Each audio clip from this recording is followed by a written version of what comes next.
While I was deployed overseas serving my country, my wife convinced my elderly mother to change our family trust. My name is Cameron Holt. 37 years old and 17 years in the United States Army as a communications officer. I'd spent the last 9 months in a forward operating base, coordinating intel transmissions and dreaming about Kentucky bluegrass. 3 days after I landed back in Lexington, I found the papers in my mother's desk drawer. The family trust my father had established before his death. Altered. Not just altered. Completely restructured with Marissa, my wife of 8 years, listed as the primary trustee. My mother, Evelyn, had been moved to secondary beneficiary status. The document was dated 4 months into my deployment. I sat in my childhood home study, holding the papers, reading each line twice. The house had been in our family for 3 generations. The land it sat on, 15 acres of the most beautiful countryside in Kentucky, was meant to stay in the family name forever. That was what my father had wanted. "Everything okay in here?" Marissa appeared in the doorway, leaning against the frame in that casual way of hers. Her blonde hair was tied back, and she wore the diamond earrings I'd sent her for our anniversary 2 years back. I slid the papers back into the folder.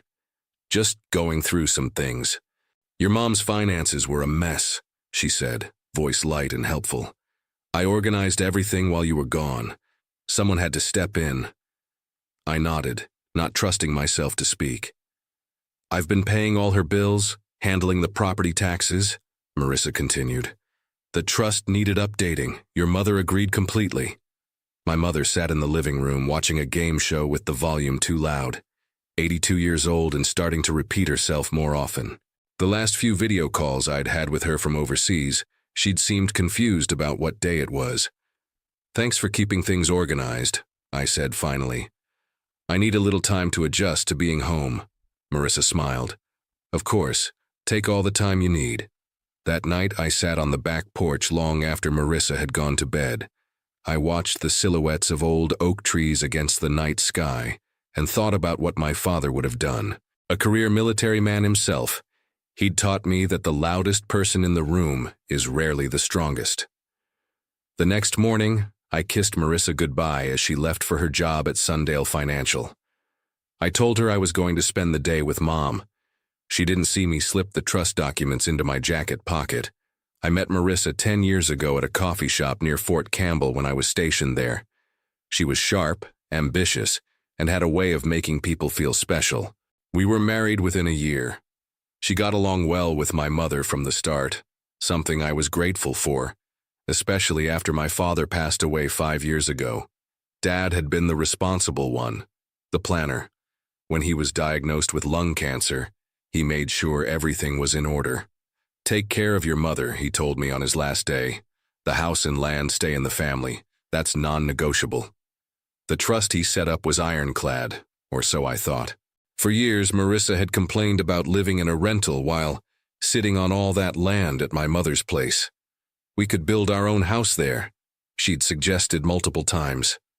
I always refused. The property was meant for my mother to live out her days in peace. My deployments had become more frequent the past 3 years. Each time I returned, I noticed small changes. My mother seemed more dependent on Marissa. My wife had taken over her checkbook, her medication schedule, her doctor's appointments. "She's getting forgetful," Marissa would tell me. "She needs the help, Cameron." It made sense, until it didn't. On my second day back home, I took my mother to lunch alone, just the 2 of us. We went to Bellamy's, the small diner she and Dad used to frequent every Sunday after church. "How are you really doing, Mom?" I asked after we ordered. She smiled, her hands slightly trembling as she sipped her water. "Oh, getting by. Marissa has been so helpful." "I saw the trust was changed," I said, keeping my voice even. She looked confused. "Was it?" "The papers you signed a few months back, about the house and the property." Mom frowned. "Marissa brings me so many papers to sign, bills and such. She explains them, but—" She trailed off. "I get mixed up sometimes." My stomach tightened. "What kind of papers?" "Insurance, bank things. She says it's to protect the assets while you're away. that you'd want her to handle the finances. Mom leaned forward. Did I do something wrong, Cameron? I reached across the table and covered her hand with mine. No, Mom, you didn't do anything wrong. On the drive home, Mom fell asleep in the passenger seat. I made a phone call to an old army buddy who'd become an attorney. I kept my voice low as I explained the situation. Don't confront her yet, he advised. We need to see how far this goes. 3 days later, I found the bank statements. I hadn't been looking for them specifically. I was in my mother's bedroom, helping her sort through old photographs when she mentioned wanting to show me the nice statement Marissa had brought over. What statement is that, Mom? From the bank. She said the investments were doing well. I found the folder in her nightstand. Inside were statements from 3 different accounts I'd never seen before. 2 were recently opened joint accounts between Marissa and my mother, with withdrawal privileges for Marissa. The 3rd was a brokerage account where the family's long-term investments, nearly $400,000 my father had built up over decades, had been transferred. My hands went cold as I flipped through the pages. There it was, in black and white. $78,000 withdrawn over the past 6 months. Money that had disappeared in increments of $5,000 to $15,000 at a time. The withdrawal slips all bore my mother's shaky signature. I sat on the edge of the bed, papers spread around me like evidence at a crime scene. This wasn't opportunism. This was methodical, planned. My mother stood in the doorway watching me with concerned eyes. Are the numbers good? Marissa says not to worry about the details. I gathered the statements carefully and smiled at her. Everything's fine, Mom. I'm just catching up. That night, Marissa suggested we go out to dinner to celebrate my return. We went to an upscale restaurant downtown where she ordered champagne. She wore a new dress I hadn't seen before and jewelry that looked expensive. You seem distracted, she said, reaching across the table to touch my hand. Still adjusting? I nodded, just getting my bearings. I've been thinking, she continued, eyes bright with excitement.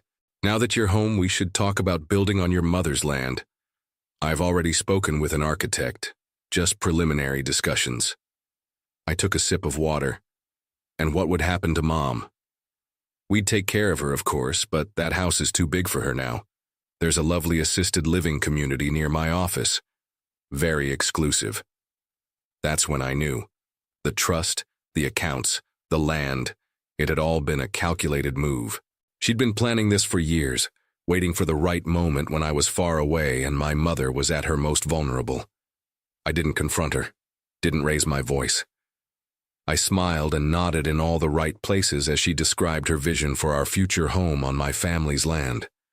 I think I need a few weeks to decompress, I told her. Get back into civilian rhythm before making any big decisions. She looked disappointed, but nodded. Of course, take your time. I excused myself to the restroom and called my attorney friend from the hallway. I need everything you've got on elder financial abuse and trust invalidation, I whispered. And I need it yesterday. Walking back to the table, I felt a strange calm settle over me. The weight of betrayal was heavy, but clarity had a way of focusing the mind. 1 week after my discovery, I scheduled an appointment with Harold Lerner, an estate attorney in Louisville who specialized in elder law.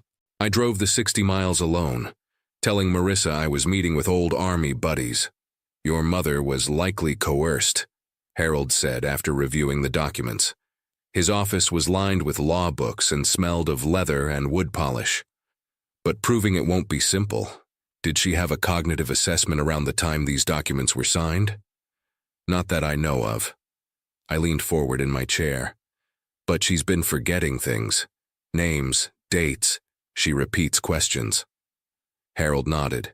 We'll need a geriatric specialist to evaluate her current condition. If she's showing signs of cognitive decline now, we can argue it was present when she signed. I left his office with a plan. The next day, I took my mother to Dr. Eleanor Jenkins, who confirmed what I suspected. Early-stage dementia, likely developing over the past year or more. Has anyone else noticed these symptoms? Dr. Jenkins asked. My wife, I replied. She's been handling my mother's affairs while I was deployed. Dr. Jenkins frowned slightly. And she never sought medical evaluation? Apparently not.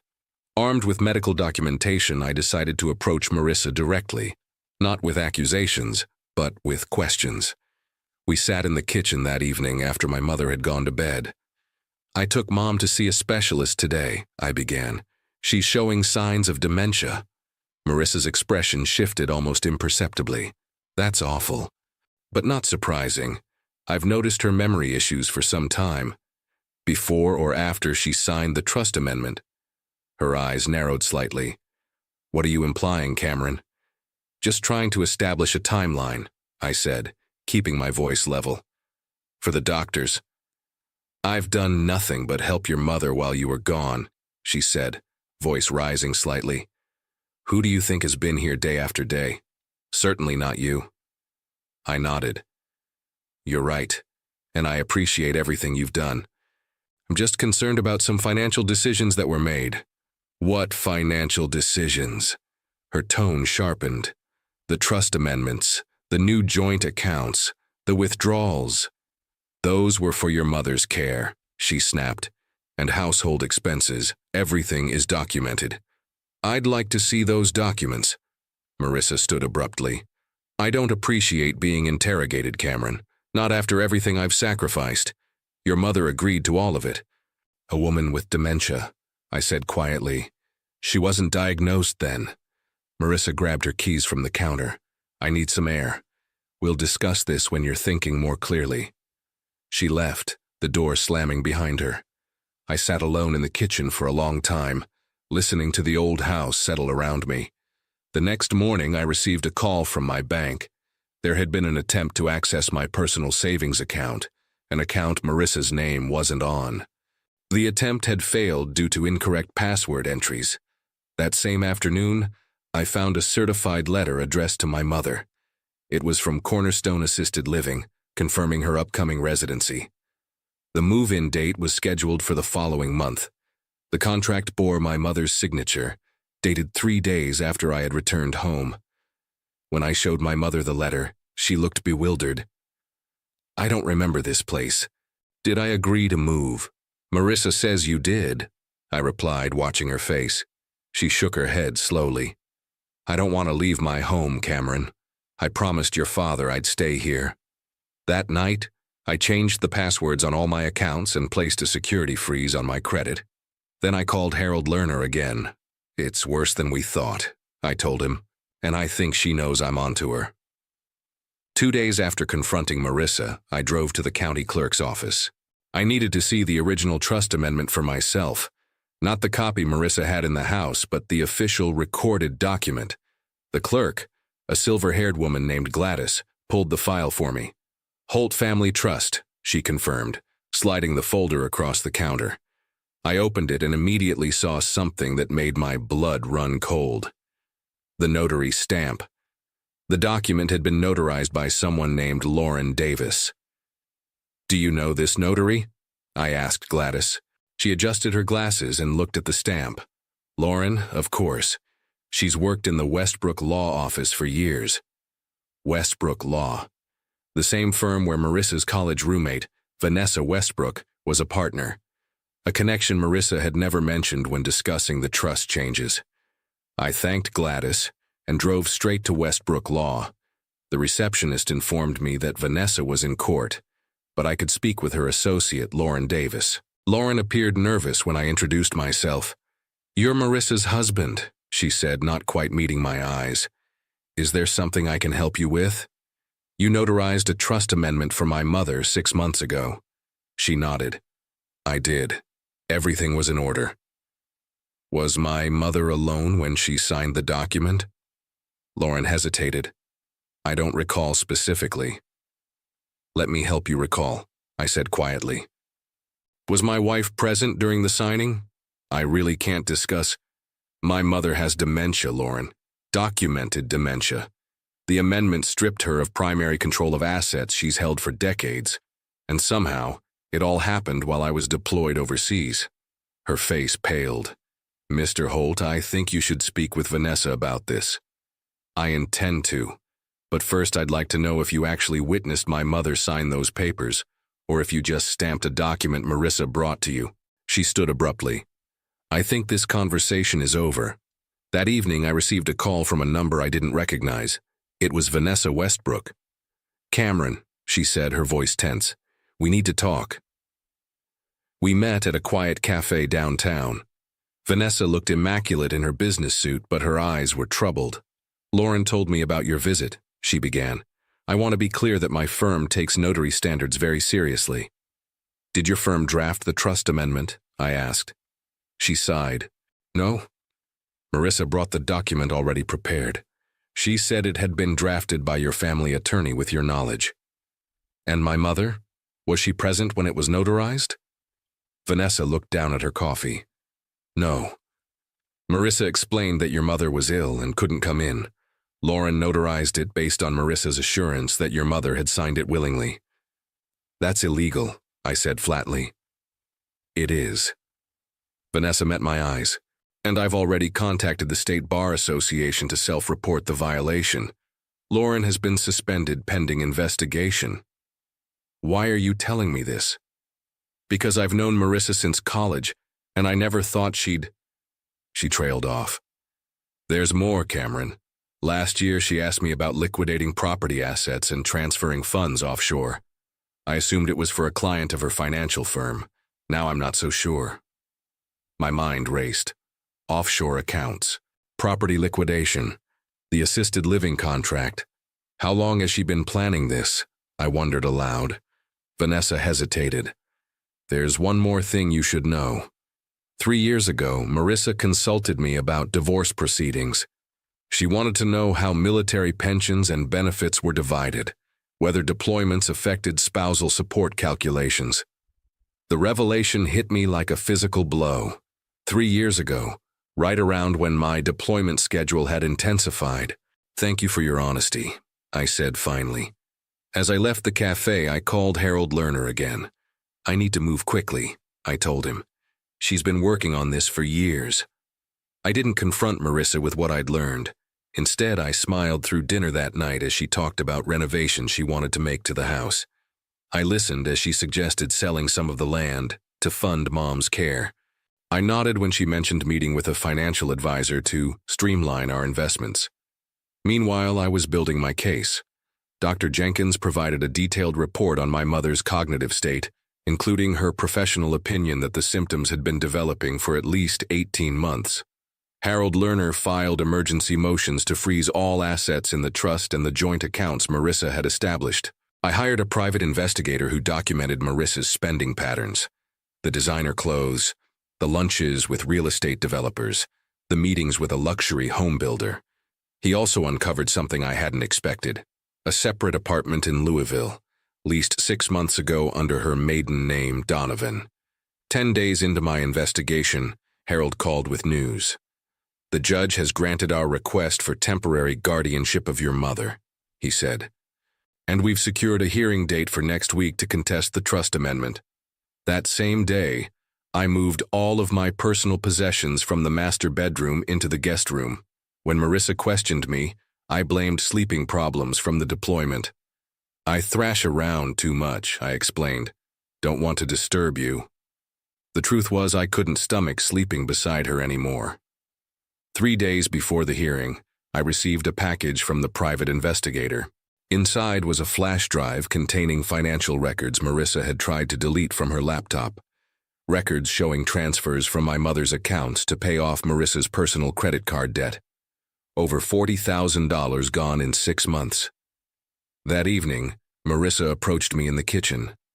"We need to talk about your mother," she said, voice gentle but firm. "The assisted living facility needs an answer by Friday." I looked up from my coffee. "I'm not sure that's the right move for her." Marissa sighed dramatically. "Cameron, be realistic. She can't live alone anymore, and we can't properly care for someone with dementia. We've managed so far." "That's because I've been handling everything," she said, irritation edging into her voice. "But it's not sustainable. The facility is top-notch, and the trust will cover the costs." "The trust," I repeated. "The one you had her sign while I was deployed." Something flashed in her eyes, wariness perhaps. Then it was gone, replaced by practiced concern. I did what needed to be done. Someone had to step up and make these decisions. I appreciate that, I said, my voice neutral.